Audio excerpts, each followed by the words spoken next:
अब दौड़ कर गया और नारायण के चरणों को पकड़कर कहा, नाथ आप क्यों आए हो ये तो बताओ। भगवान ने कहा, आपको मालूम नहीं, मैं लक्ष्मी को लेने आया हूं, पर लक्ष्मी को तो मैं अपने यहां रखना चाहता हूं नाथ, मैं इसको छोड़ नहीं सकता।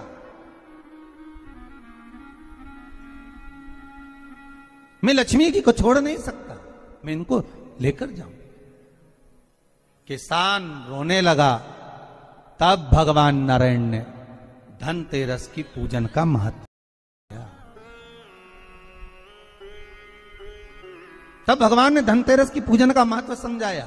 सुनो किसान, मृत्यु लोक में रहने वाला मानव अगर धनवंतरी की पूजन करता है, धनतेरस के दिन कार्तिक महीने में पड़ने वाली सुंदर त्रयोदशी तिथि को जो धनवंतरी की पूजन करता, उसके घर से लक्ष्मी कभी बाहर नहीं जाएगी। नारायण जैसे बोले तो किसान तुरंत प्रसन्न हो गया। प्रभु प्रभु आप मुझे वो उपाय, आप मुझे वो पूजा का प्रयोग, आप मुझे वो महत्व उस धनवंतरी पूजन का, उस धनतेरस की पूजन का बता दीजिए, जिससे मेरा कल्याण हो जाए, जिससे मेरा उद्धार हो। भगवान विष्णु बोले, किसान सुनो, ये धनवंतरी मेरा ही एक अंश होता है। जैसे मेरे हाथ में शंख चक्र गदा पद्म सब धारण करा हुआ हूं, उसी तरह धनवंतरी का स्वरूप का यदि आप दर्शन करेंगे, आप धनवंतरी के चित्र का अगर दर्शन करेंगे, तो एक हाथ में उनके भी चक्र है, एक हाथ में उनके शंख है, एक हाथ में उनके औषधि है, एक हाथ में उन्हें अमृत का कलश है, और भगवान स्वयं नारायण का अंश रहा है। बोल धनवंतरी भगवान की,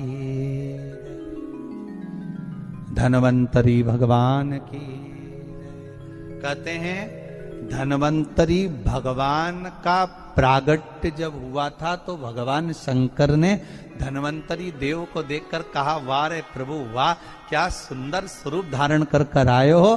प्रभु जब मेरे लिए विष लेकर आए थे तब एक आनंद दूसरा था, पर आज अमृत है, उसका आनंद दूसरा है। बहुत अलग अलग बातें महाराज जी। शिव महापुराण की कथा कहती है, दो तरह की वाणी होती है, एक में आपने क्रोध कर दिया, अपशब्द कह दिया, ताना दे दिया, गालियां दे दी, और एक शब्द अमृत का मीठा बोल दिए, प्रेम की वाणी बोल दी, उसका एक आनंद दूसरा है, उसका एक संबोधन दूसरा है। एक विष लेकर आ रहा है, एक अमृत लेकर आ रहा है। शिव जी अमृत लेकर आ रहा है, उसका आनंद ही दूसरा है, उसके चेहरे की चमक ही दूसरी है। भगवान विष्णु कहते हैं, सुनो किसान, मैं आपको धनवंतरी पूजन का विधान बताता हूं। भगवान कहते हैं, किसान सुंदर कृष्ण पक्ष की त्रयोदशी को कार्तिक के महीने में धनवंतरी देव का पूजन, धनतेरस का पूजन माना जाता है। सुनो किसान, एक सुंदर भूमि पर देसी गाय का गोबर से लीपन कर कर, अगर गाय का गोबर ना मिले, सुंदर जल से लीपन कर कर, वहां एक सुंदर चौक को पूर कर, आप सभी को ज्ञात होगा कि चौक पूरने में रंगोली का प्रयोग नहीं होता। आप लोगों को मालूम होगा, चौक पूरने में आटा और हल्दी का प्रयोग होता है। काय का प्रयोग? आटे और हल्दी का प्रयोग। आटे हल्दी का प्रयोग क्यों होता है? क्योंकि आटा समृद्धि को बढ़ाता है, लक्ष्मी वैभव को बढ़ाने वाली हल्दी होती है। इसलिए जब चौक पूरा जाता है भूमि पर, तो चौक पूरते समय आटा हल्दी का प्रयोग करते हैं। थोड़ा सा चावल का दाना या गेहूं का दाना रख दिया जाता है, उसके ऊपर एक सुंदर चौकी, एक चौरंग, एक पाटा रख दिया जाता है। भगवान विष्णु बता रहे हैं किसान को धनतेरस के पूजन का वर्णन, और जो भगवान विष्णु ने बताया है वही पूजन का वर्णन आप लोग श्रवण कर रहे हैं। आज धनतेरस है, आज धनतेरस का प्रयोग कर पूजन करें, और शिव महापुराण के इस भाव को, विष्णु पुराण के इस भाव को, स्कंद पुराण के इस भाव को आप धारण करें, और जो विधान भगवान विष्णु बता रहे हैं उसके हिसाब से, उसके अनुसार आप लक्ष्मी का पूजन धनतेरस करें। चौकी लगाएं, चौरंग लगाएं, पाटा लगाएं, उस पाटे पर एक सुंदर लाल वस्त्र धारण करा दें, लाल वस्त्र बिछा दें। एक थाली लें, उस थाली पर कंकु से, रौली से, कुंकू से गिला कर स्वस्तिक का निर्माण कर दें। स्वस्तिक का निर्माण कर घर में अगर चांदी का सिक्का हो, अगर चांदी का सिक्का नहीं हो, चांदी का कॉइन नहीं हो, तो अपने घर का 1 का सिक्का, 2 का सिक्का, 5 का सिक्का, 10 का सिक्का, जो भी आपके घर में हो वो कॉइन ले लें महाराज, उसको थाली के अंदर रख दें स्वस्तिक के ऊपर। फिर उसका स्मरण करें, आटे के 7 दिए बनाएं, एक थाली में, एक प्लेट में रख लें, घी के दिए बनाएं और उसमें सुंदर बाती को लगा दें। ध्यान दीजिएगा, इसमें जो बाती लगेगी वो लंबी बाती लगेगी। लक्ष्मी जी की पूजन में जितनी भी बाती लगे वो लंबी लगे। महाराज घी के दिए लगा दें 7, सातों दियों को प्रज्वलित कर लें, प्रकट कर लें। एक दिया तेल का लगा लें। तेल का जो दिया लगाया है, जहां पर आपने सिक्का रखा है, कॉइन रखा है, उसका लेफ्ट हैंड, मतलब आप ऐसे बैठे हो तो आपका सीधा हाथ तेल का दिया लग दें। और जो 7 दिए आपने लगाए हैं वो लक्ष्मी जी के राइट हैंड, मतलब आपका लेफ्ट हैंड हो गया, लक्ष्मी जी का राइट हैंड, आपका लेफ्ट हैंड हो गया, आपका उल्टा हाथ। वहां पर 7 दिए जो आपने प्रज्वलित करे हैं वो प्लेट में रख दें। सुंदर थाली जो आपने पूजन के तैयार करी है, उसमें कुंकू, रोली, हल्दी, अबीर, गुलाल, चंदन, मौली, लाल धागा, मौली, अमरबेल के टुकड़े, कमलगट्टे, हल्दी की गांठ,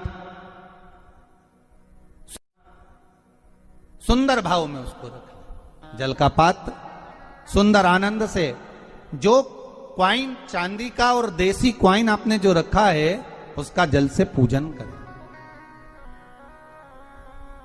लक्ष्मी पूजन का समय अलग अलग होता है, पर धनतेरस की पूजन का जो समय है वो काल से प्रारंभ हो जाता है। कब से प्रारंभ हो जाता है? प्रदोष, क्योंकि शिव के द्वारा निर्मित है लक्ष्मी पूजन का भाव। महाराज क्वाइन का पूजन करें, कंकु आदि से पूजन करने के बाद दोनों को उठा लें। दोनों कॉइन, जो चांदी का सिक्का है और जो देसी कॉइन है, उसको उठाकर उस पर जो कलेवा है, मौली है, नाड़ा है, लच्छा है, उसको लपेटना प्रारंभ कर दें और उसको लपेटें। पहले चांदी का सिक्का लपेट दे, फिर देसी सिक्का जो आपने रखा है, 1, 10 का जो सिक्का रखा है उसको लपेट, थाली में उसको रख लें। फिर वापस उस पर जल का छींटा देकर उसका पूजन करें। महाराज हल्दी, रौली, मौली, चंदन आदि लगाकर सुंदर भाव से चावल को हल्दी में भिगो लें और पीले चावल कर उल्टे हाथ में चावल लेकर माता लक्ष्मी के ऊपर जो 2 सिक्के रखे हैं उनका पूजन करें। साथ में जब चावल छोड़ते जाएं तो गणेश जी का भी करते जाएं। हे रिद्धि सिद्धि के दाता श्री गणेश जी महाराज, आप हमारे यहाँ पर सदा माता लक्ष्मी को लेकर, कुबेर भंडारी को लेकर सदा विराजमान रहें, नारायण को लेकर सदा विराजमान रहें। चावल छोड़ते जाएं और बाबा से विनती करते जाएं, माता लक्ष्मी से निवेदन करते जाएं। भगवान शिव का स्मरण करें, भगवान नारायण का स्मरण करें, माता लक्ष्मी का स्मरण करें, रिद्धि सिद्धि के दाता भगवान श्री गणेश का स्मरण करें, छोड़ते जाएं। जब चावल पूर्ण छोड़ दे में पूजन पूरी तरह से हो जाए, तब महाराज 7 सुंदर आनंद से अमरबेल के टुकड़े, अमरबेल वृक्ष पर एक पीले कलर की बेल चलती है, पीली, उसमें पत्ते नहीं होते, वो किसी भी वृक्ष पर डली रहती, वो अमरबेल कहलाती। ये अमरबेल लक्ष्मी पूजन में, वृद्धि के लिए, मकान के मुहूर्त के समय पर, गृह प्रवेश के समय पर बहुत कार्य आते हैं। महाराज ये अमरबेल को पानी की जरूरत भी नहीं पड़ती, आप रूप किसी वृक्ष पर डाल दी जाए वो अपने आप फलती चली जाती है। उसी तरह हमारे यहां भी हम भगवान से यही प्रार्थना करते हैं, जैसे अमरबेल बिना पानी पड़े भी किसी भी वृक्ष पर डाल दी जाए पनपती जाती है, बढ़ती चली जाती है। ऐसे हमारे घर में बेभव लक्ष्मी बढ़ती है। अमरबेल के 7 टुकड़े कमल गट्टे 7, हल्दी की गठान 7 माता लक्ष्मी को समर्पित कर दें। दोनों हाथों में हल्दी पिसी हुई लीजिए और माता लक्ष्मी के ऊपर उसे चढ़ाना प्रारंभ कर दीजिए। 7 बार पिसी हुई हल्दी वो सिक्कों पर चढ़ा दें, अपनी मनोकामना कर कर अपने घर में माता लक्ष्मी को विराजमान करने के। जब हल्दी पूर्ण चढ़ जाए, हाथ में कुंकू ले लीजिए, रोली ले लीजिए, उस रोली कुंकू को भी माता लक्ष्मी को समर्पित करिए। तब इसके पश्चात सुंदर जो भी घर में मिष्ठान हो, मीठा हो, नहीं हो, शक्कर हो, गुड़ हो, मिश्री हो, जो भी आपके पास में हो, खड़ी शक्कर हो, वो भगवान को माता लक्ष्मी को भोग रख दीजिए। अगर कुछ मीठा बना हो तो मीठा रख दीजिए। महाराज घर में संपूर्ण पूजन कर कर आपके घर में जो देवालय में भगवान बैठे हैं उनका भी पूजन करिए। पूजन करने के पश्चात आप माता लक्ष्मी से निवेदन करिए, हे माँ आप हमारे यहाँ सदा विराजमान हो। महाराज ये जो पूजन है भगवान विष्णु जो बता रहे हैं किसान को, ये 5 दिन की पूजन है पूरी। आज कौन से दिन का पूजन बता रहे हैं? पहले दिन का। आज धनतेरस से रूप चौदस, एकम और दूज, ये 5 दिन तक दीपावली का पर्व मनाया जाता है, दीप महोत्सव मनाया जाता है।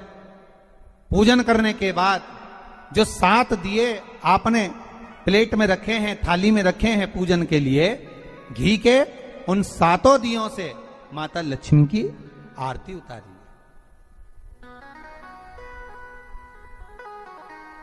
उन 7 दियों से माता लक्ष्मी का पूजन करिए, माता लक्ष्मी से विनती करिए, मां हम आपके पुत्र हैं, मां आप हमारे घर का रास्ता भूल गई हो, मां बहुत कष्ट है, बहुत दुखी है मां। पर भगवान शिव पर विश्वास कर कर, कुबेर भंडारी पर, कुबेरेश्वर महादेव पर विश्वास कर कर, भगवान नारायण के सुंदर प्रसंगों पर विश्वास कर कर, मां भगवान शंकर का अनुमोदन कर, हे मां आप हमारे घर में विराजमान हो, मां आप हमारे मार्ग को, हमारे घर को, हमारे घर के रास्ते को, हमारे घर के द्वार को आप भूल गई हो मां। हे बेबहू लक्ष्मी, हे धन लक्ष्मी, हे संतान लक्ष्मी, हे मां लक्ष्मी, हे धान्य लक्ष्मी, आप हमारे घर में विराजमान हो। 7 दीप जो प्रज्वलित करे हैं उससे माता की आरती उतारिए।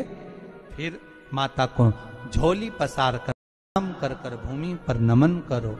जब झोली पसार कर प्रणाम करें, झोली को अपनी ओर गिरा लें और माता को नमन कर कर जो 7 दिए आपने लगाए हैं उन 7 दिए को अलग अलग स्थान पर ले जाकर, जैसे घर के हॉल में, एक रसोई घर में, एक जहां पर आप लक्ष्मी रखते हो उस स्थान पर, एक घर के द्वार के पास में, एक तुलसी के क्यारे के पास में,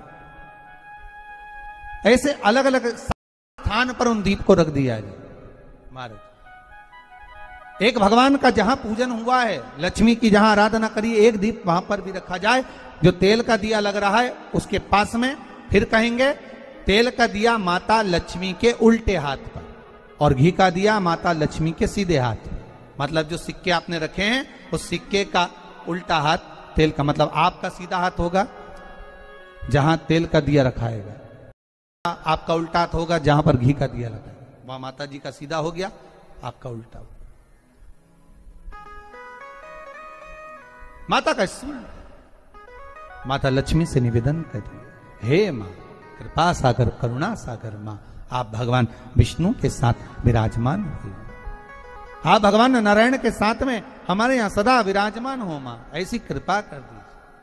महाराज मां से विनती कर कर बड़ा उत्साह, बड़ा उमंग, बड़ा आनंद, ये भाव रखना घर में। भगवान विष्णु कहते हैं किसान से, हे किसान आपने अगर धनवंतरी की पूजन करी है, धनतेरस की पूजन करी है, कोई वस्तु, कोई सामग्री अगर आप लेकर आए हो, कोई पात्र लेकर आए हो, कोई तांबे का पात्र लाए हो, जो भी वस्तु आप नहीं लेकर आए हो उसका भी पूजन उसी दिन कर लेना चाहिए।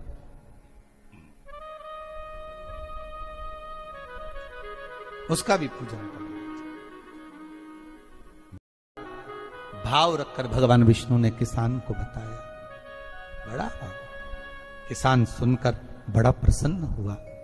नारायण प्रभु, क्या मां फिर मेरे घर में रहेगी?